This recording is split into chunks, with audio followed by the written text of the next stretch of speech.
আজকে বাংলাদেশের রাজনীতির ইতিহাসে একটি অন্যতম অধ্যায় হয়ে থাকলো।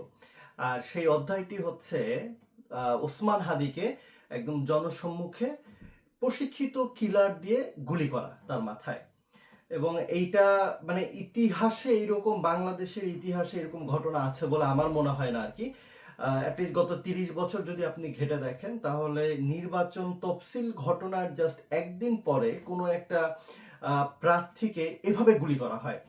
যদিও অলরেডি তাকে ঢাকা মেডিকেল থেকে এভার কেয়ারে নিয়ে আসা হয়েছে এবং সেখানে নিউরো সার্জন যিনি ছিলেন তিনি কিছুক্ষণ আগেই ব্রিফ করছিলেন যে তার আসলে গুলি মাথার এক প্রান্ত দিয়ে ঢুকে আরেক প্রান্ত দিয়ে বের হয়ে গেছে মগজের ভিতর দিয়ে, এবং কিছু কিছু মগজের ভিতরে গুলির কিছু অংশ ছিল সেগুলো তারা বের করে ফেলেছে এবং খুলি পর্যন্ত তারা সরিয়ে রেখেছেন। এখন আসলে তাকে যেটা করা হচ্ছে এভার কেয়ারে নিয়ে তাকে আইসিইউতে রাখা হয়েছে, আল্লাহ জানে। তবে তিনি বেঁচে আছেন এটা তারা বলেছেন। তবে এই জায়গা থেকে আসলে ফিরে আসাটা হয়তো বা খুবই রেয়ার। এটা তিনি যদি ফিরে আসেন তাহলে ধরে নিতে হবে বাংলাদেশের সাধারণ মানুষের দোয়াতে এবং আল্লাহর ইচ্ছাতে তিনি ফিরে আসছেন, তাছাড়া সম্ভাবনা খুবই কম। এবার আসি আসলে হাদির, এই যে হাদির উপরে এইভাবে হামলা, এইভাবে প্রশিক্ষিত কিলার দিয়ে আসলে তাকে গুলি করা, এটা কিন্তু বাংলাদেশের রাজনীতিতে, বর্তমান চলমান রাজনীতিতে একটা নতুন হিসাব নিকাশ শুরু করলো আর কি। সো এখন আমার কাছে যেটা মনে হয় যে প্রথম যে উদ্দেশ্য সেটা হচ্ছে যে বাংলাদেশে যেন নির্বাচনটা কোনো অবস্থাতে না হয়। এবং দেখেন প্রথম দিনে এটা হয়তো বা তাদের দীর্ঘদিনের একটা পরিকল্পনা যে তফসিল ঘোষণা করার পরের দিন থেকেই তারা তাদের প্ল্যান অনুযায়ী কাজ করবে, এবং তার হয়তো বা প্রথম প্ল্যান ছিল আজকে হাদিকে দিয়ে তারা শুরু করলো। এবং দেখেন যে মুভমেন্ট, রিক্সায় যাওয়ার অবস্থায় এবং আরেকজন ব্যক্তি মোটরসাইকেল থেকে একদম টার্গেট অনুযায়ী কিন্তু মানে শুট করা, এইটা আসলে খুবই প্রশিক্ষিত কিংবা খুবই অভিজ্ঞ শুটার ছাড়া, কিলার ছাড়া এটা সম্ভব না। এবং এইখানে হয়তো বা দেশীয় দেশীয় মানুষ থাকতে পারে, বিদেশি মানুষও থাকতে পারে। এখন কার সম্পৃক্ততা আছে, কে আসলে এটা করালো, এইটা আসলে বোঝা যাবে বা এটা ধরা যাবে শুধুমাত্র যিনি কিলার বা যিনি গুলি করেছে তাকে যদি ধরা যায়। এবং এই যে আজকে যে ঘটনাটা ঘটলো, এই ঘটনার ঘটার সাথে সাথে বেশ কয়েকটা বিষয় কিন্তু পরিষ্কার হয়ে গেল। সেটা হলো যে নির্বাচন কমিশনের আন্ডারে আদৌ নির্বাচন হওয়া সম্ভব কিনা, আদৌ পরিবেশ অনুকূলে আছে কিনা, এটা একটা প্রশ্ন নতুন করে তৈরি হলো। যদি আগামী 24 ঘন্টা বা 48 ঘন্টার ভিতরে যদি যারা শুট করেছে তাদেরকে যদি না ধরা যায়। দুই, যেন নির্বাচন পরিবেশটা যেন আসলে কোনো অবস্থাতে স্থিতিশীল না থাকে, তৃতীয় কোনো ব্যক্তি বা তৃতীয় কোনো পক্ষ এই এই এই ঘটনাটা ঘটিয়েছে। এতে যেটা হচ্ছে যে দেখেন ঘটনা হওয়ার সাথে সাথেই সাদিক কায়েমরা বলছে চাঁদাবাজদের কথা, চাঁদাবাজরা বলছে এটা জামাতরা করেছে, হ্যাঁ, বা জাসিরা করেছে, জাসিরা, মানে এখন দেখেন ত্রিমুখী একটা কাঁচাল গন্ডগোল বেঁধে গেল আর কি। সবাই সবার ঘাড়ে হচ্ছে আপনার দোষ দেওয়ার চেষ্টা করছে।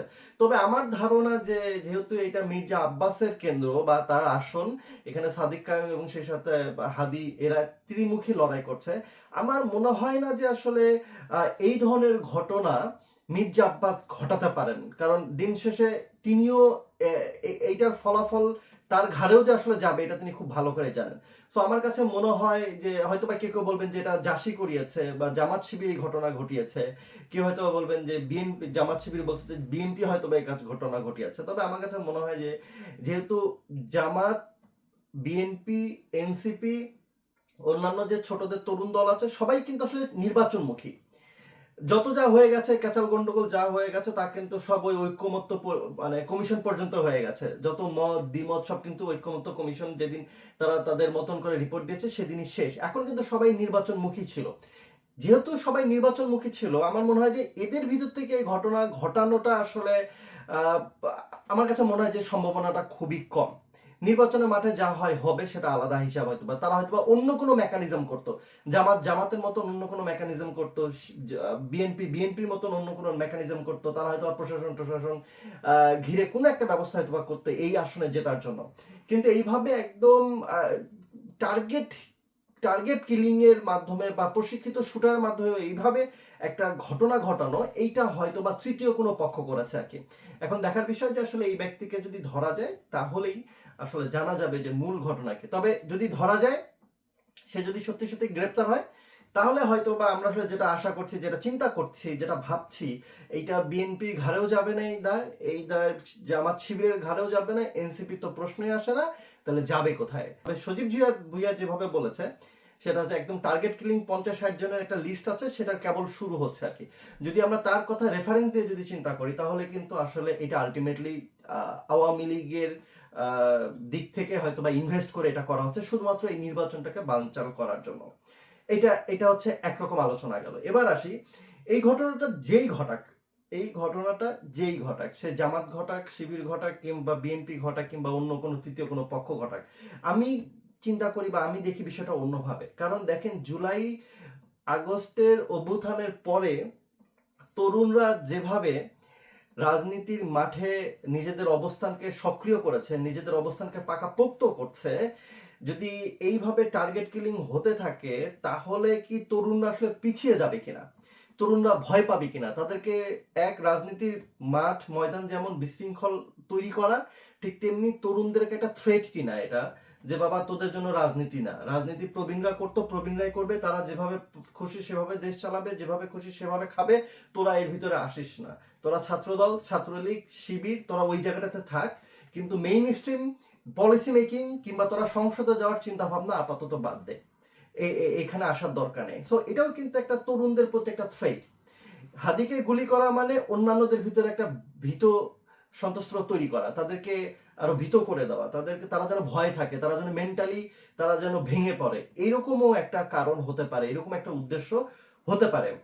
যদি সেটা হয়, তাহলে একটু মনে করে দিতে চাই, যখন আগস্ট মাসের 5-3-4 তারিখের দিকে আপনাদের কথা মনে আছে যে একজন পুলিশ কর্মকর্তা ভিডিও দেখাচ্ছিল স্বরাষ্ট্র মন্ত্রীকে, যে স্যার একটা গুলি করলে একটা পরে আর একটা ওঠে আর কি। হ্যাঁ, তো এই তরুণদেরকে কি আপনি আসলে পিছনে ঠেলে দিতে পারবেন? যেই তরুণরা তখনই আপনারা পারেননি ঠেকাতে, এখন তো আরো অসম্ভব। এক হাদি যাবে, আরো হাজার হাদি উঠবে আসলে, তাই না?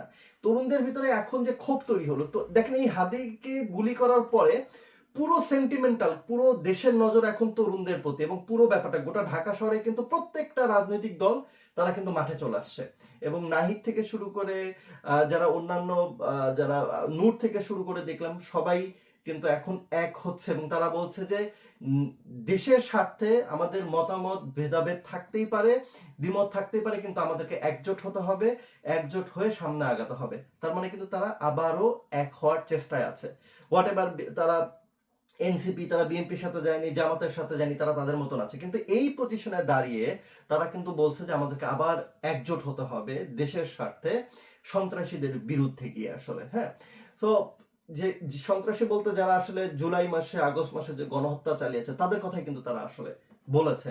এখন সামনে যত দিন যাবে, আওয়ামী লীগ তারা দেশের বাইরে থেকে যে পরিমাণ টাকা ইনভেস্ট করছে, তারা কি আসলে এই ধরনের টার্গেট কিলিং আরো চালাবে কিনা, তারা কি এই ধরনের অস্থিতিশীল করার জন্য, মানে কে কাকে দোষ দিবে, এটা নিয়েই এখন আসলে 3-4টা দল মেতে থাকবে।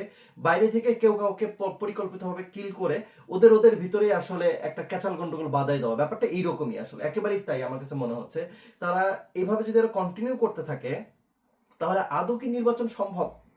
আজকে হাদি ধরেন, হাদির মাথায় গুলি করা হলো, এরপরে হয়তো বা আরো সুপরিকল্পিত ভাবে অন্য কোনো তরুণ লিডারকে হয়তো বা তারা টার্গেট করবে, তার ভিতরে হয়তো বা এনসিপির যারা আছেন তারাই হয়তো বা থাকবেন।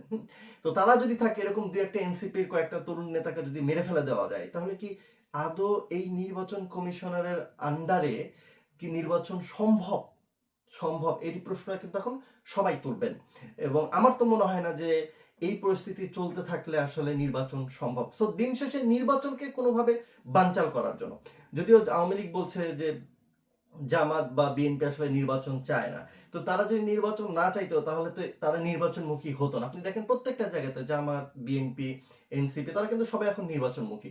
তারা কিন্তু কেউ আর নির্বাচন থেকে সরে আসতে চাচ্ছে না। তাদের গণভোট নিয়ে ঝামেলা ছিল, তাদের ঐক্যমত্য কমিশনে অনেক দ্বিমত ছিল, কিন্তু তারা কোথাও কিন্তু নির্বাচন থেকে সরে আসেনি। তফসিল ঘোষণা হয়েছে গতকালকে, আজকে থেকে কিন্তু তারা সবাই মাঠে নেমে গেছে, এবং যে যার মতন করে নিজ নিজ মাঠে কিন্তু সবাই অ্যাক্টিভ, এবং তারা জনসংযোগ করছে। তো আমার মনে হয় না যে যে বর্তমানে যারা মাঠে আছে তারা কেউ নির্বাচন বিমুখী, সো তারা সবাই নির্বাচনমুখী। তো যারা বাইরে আছেন তারাই আসলে নির্বাচনকে হয়তো বা বানচাল করার জন্যই এই উদ্দেশ্যে তারা হয়তো বা মাঠে নেমেছে, এবং সামনে হয়তোবা এরকম টার্গেট কিলিং আরো হতে পারে, আরো টার্গেট শুট আরো হতে পারে। এখন এভাবে যদি টার্গেট শুট হতেই থাকে, বাংলাদেশের দিকে কিন্তু গোটা বিশ্বের মিডিয়া এখন তাকিয়ে আছে, সামনে যেহেতু নির্বাচন।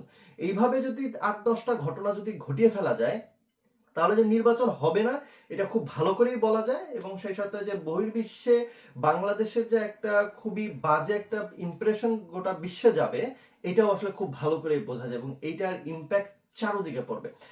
তবে দিন শেষে সাধারণ মানুষ যেভাবে দোয়া করছে, আমরা দেখলাম সোশ্যাল মিডিয়াতে, টিভি, সব জায়গাতে যেভাবে সাধারণ মানুষ পুরো ব্যাপারটা ফোকাস করছে এখন হাদির দিকে, এবং এটা সত্যি দুঃখজনক। আমি কিছুক্ষণ আগে একজনের কথা বললাম, সে বলছে ভাই হাদির আচার আচরণ ভালো না, কিন্তু হাদির উপরে যেটা করা হলো এটা মেনে নেওয়া যায় না। এটা কারণ হাদি হচ্ছে তরুণদের নেতৃত্ব দিচ্ছে, তরুণদের আইকন, এবং হাদির কিন্তু একটা নিজস্ব অবস্থান তৈরি হয়ে গেছিল, যেখানে অন্যান্য প্রার্থীরা নিজের হাজার হাজার টাকা তারা ঢালছে মাঠে, সেখানে মাঠ থেকে সাধারণ মানুষরাই কিন্তু হাদিকে টাকা দিচ্ছিল নির্বাচন করার জন্য। এটা কিন্তু খুবই গুড মেসেজ ছিল, এবং গত 2 দিন আগে আমি এটা নিয়ে একটা ভিডিও করেছি।